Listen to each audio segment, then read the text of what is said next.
you're going home and you're getting nagged at, or someone's picking on you like, well, you're never going to get a check. You're never going to get a check.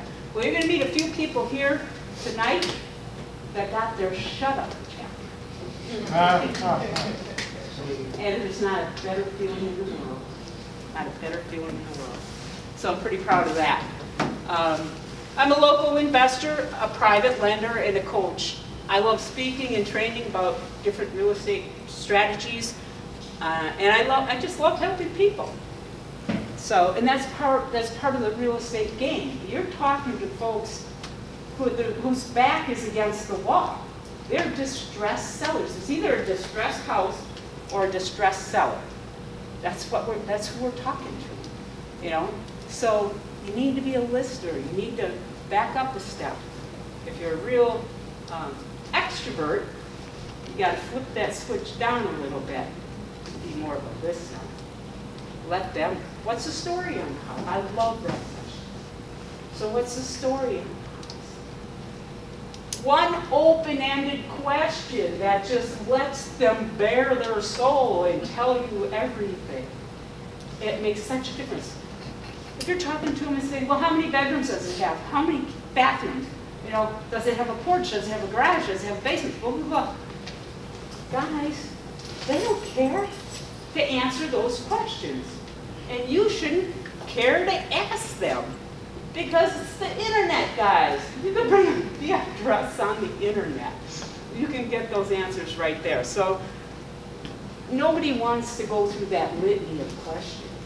You want to know what's going on. What's the situation? How can you help them? Okay, all right. Now we're getting to the pain. Oh, the pain. Rick, you'll remember this. I do. Yeah. My first flip. South Milwaukee. Oh, I was so happy to get this. I was like, I got one. I got her off the MLS. It was kind of nasty, dirty, a lot of animals in there, and it smelled like it too. So, it was my first one. I was partnering with someone more seasoned than me, and I was teaming up, and I brought the money to the deal. She went ahead and started flipping it, said, oh, I need a check. I need a check. Well, me not knowing anything, I'm like, okay, I'm writing a check. I'm writing a check. Well, this was not a pretty situation. So here we are in the average area of South Milwaukee. I thought I won the jackpot because I was like, I'm in a suburb. Yay, team, you know. I'm out of the city of Milwaukee. Cool, neat. Well, what I didn't know is the Cyrus Erie just had a giant layoff at that time. And that's like the main manufacturer down that way. So it's like, you know, who was going to buy this thing? Everyone was in survival mode, right? So, wrong location. Wrong exit strategy. We'll talk about 3 different exit strategies. But in this one, I put in like custom cabinets, granite countertops, you know. I had even put a room full of hardwood floors in, installed the hardwood floors because they were wavy. You know, so it wasn't just refinishing them real quick and we're out of there. It wasn't like that. So, like I was spending buku bucks on this. So, okay, finally got the house done. 6 months later, we finally got the house done. This is supposed to happen quickly. You want to get in and you want to get out. This dragged on for 6 months. Then, selling it dragged on for another 6 months. Because my partner, in her infinite wisdom, said, well, I think we should price it at $155. And my gut was telling me, let's just be below 150. You guys, it's the internet, right? People are going to put in their location, how many bedrooms, you know, and what price range they can afford. So I thought if we stay below 150, we will cast a bigger net, you know, to catch a buyer, right? Well, she's all, no, no, no, no, no. You can always come down, but you can't go up. Big mistake. Big mistake. We wound up selling it for $139. But like by the end of this ordeal, because it went full circle a whole year. I had just turned into the motivated seller. I wanted rid of this thing in the worst way. In the worst way. So, I don't want that for you guys. We're not going to let you go down that road. I felt that pain, and it's not pretty. So, Milwaukee's a perfect place to, for the real estate market, for flipping houses. The Midwest is really a great area to flip houses. I mean, you could go to the East Coast, you can go to the West Coast. I have a friend in California. She owned a little ranch. She's telling me her ranch, she sold for $750,000. I'm like, say what? You could buy 10 of them here for that. So why do you think people from all over the country are looking at Milwaukee and looking at the Midwest? Because, yeah, these folks have money, but they're not mad at their money. If you can buy 10 more houses here than there, wouldn't you want to get in the game here? So it's a great area. It's a great area. We got good, down-to-earth prices. Currently, we're flipping houses in a 25-mile radius of Milwaukee. So, in that radius, there's 43 cities, big and small, within that circle. So, we only invest in 31 of the 43, and we can't really invest in the rest. 12 areas we can't invest in. We call them avoid zones. So, and why we call them avoid zones? They're either really bad neighborhoods, low-end neighborhoods where maybe every other house on the block is like boarded up. I mean, even a landlord doesn't want that, guys. Come on, you want a little pride on your block, So, and the other avoid zones would be extreme luxury. Why would you go and flip a house in a zip code where there's only been 4 houses sold in the last 12 months? Now you're getting just a little bit skinny. You're not casting that net. You want to cast that net for a big enough buyer's pool. So that's what I'm talking about there. So Laurel's Real Estate Training, we take location to a completely different level. So we're very systems driven. We strongly believe in automation, creating tools to make our lives easier. My one fatal mistake on that house, emotions. That was way too emotional about it. So we're going to show you the tools. Stick with the tools, stick with the zip codes, and the right exit strategy for that zip code. Most investors, well, they pick areas they invest in. They choose the areas that they know like the back of their hand. Say, I went to Whitnall High School, yay. So I know the south side. I know the southwest side very well. So I think that's why I was comfortable with South Milwaukee, because I was like, oh, south side, south side. Oh yeah, I know the south side. Cool, Pure emotion. Pure emotion. And it wasn't data-driven. My decision wasn't data-driven. And that's what I'm driving at, that we're going to help you make these decisions and follow the zip codes. So technically, folks invest blind, especially in the beginning.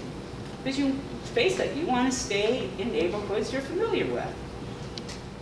So, therefore, 91% of investors fail, or they lose money, or they go broke before they actually make it. Thank God, after I lost that $100,000, I still had something to work with, and I could still climb up and claw my way back up. Most people wouldn't be able to absorb that and wouldn't be able to survive that, and so they fall by the wayside.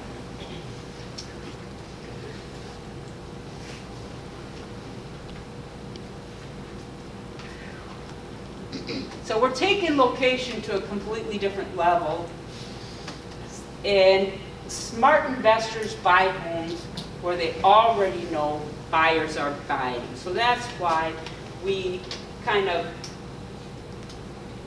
got our zip codes for certain areas, and we will only do certain exit strategies in those zip codes. Any idea the hottest house flipping areas around town, around Milwaukee? Anyone got any ideas? The areas that are hot? Tulsa's hot right now. Jewtown? And Newtown, Milwaukee, like that whole Keith, Townsend, Roosevelt area, 80% of that area is homeowners. Okay, is that near the hospital now? Yeah, somewhat. St. St. Joseph, yeah. Okay, I like that area. Tulsa's hot. Pardon? Tulsa. Tosa. Everybody loves them some Tosa. Misha's got a flippin' Tosa. Yeah. So she loves her some Tosa. So what we use is called the sweet spot locator. And you guys don't have to write it down. Obviously, I'm going to give it to you. So I want everybody to have the same tools available so they can make the right decisions. The software is developed to pinpoint the best areas to buy homes in. So your sweet spots, it's 100% data driven. It tells you the areas where all the buyers are currently buying and the areas where buyers are not currently buying homes. So if you want to wholesale a house or flip a house or rehab a house, you got to make sure you're in the right neighborhood. So this allows you to make great decisions. These investing decisions are so important. You can't get wrapped up in your emotions. Except for Tosa. She's grinning over here. Okay, so here's how it works. So first you would just type the name of your city in the box there.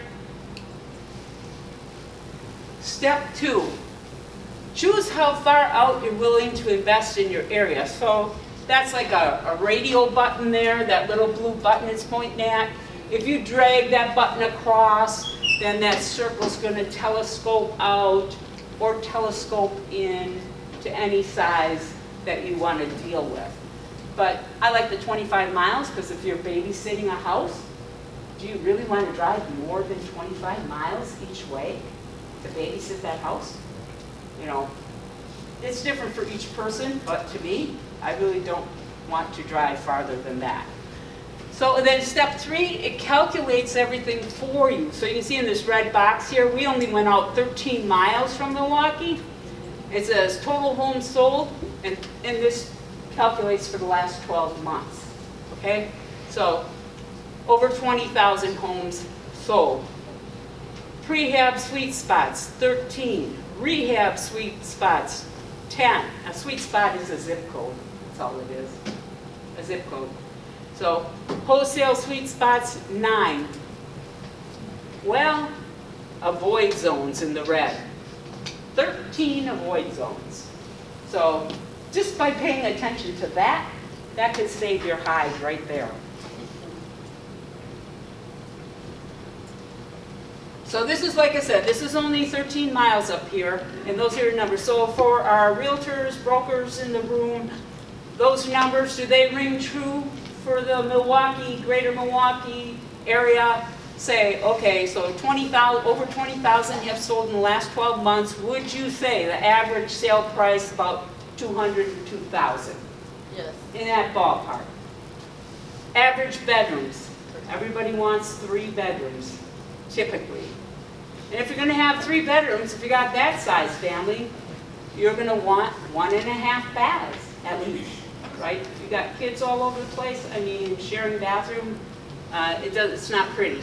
So, and the average square footage, 1,800 square feet. So if you carry the license, I'm sure those numbers are real familiar to you.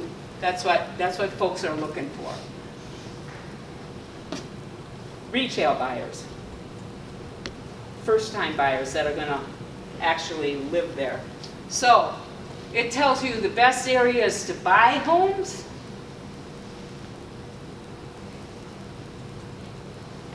places you should avoid buying homes. It also tells you when you buy a home, what your exit strategy should be. So that's what the sweet spot tells you. So how are you going to unload that house? You have 3 exit strategies. The one that we're focusing on the most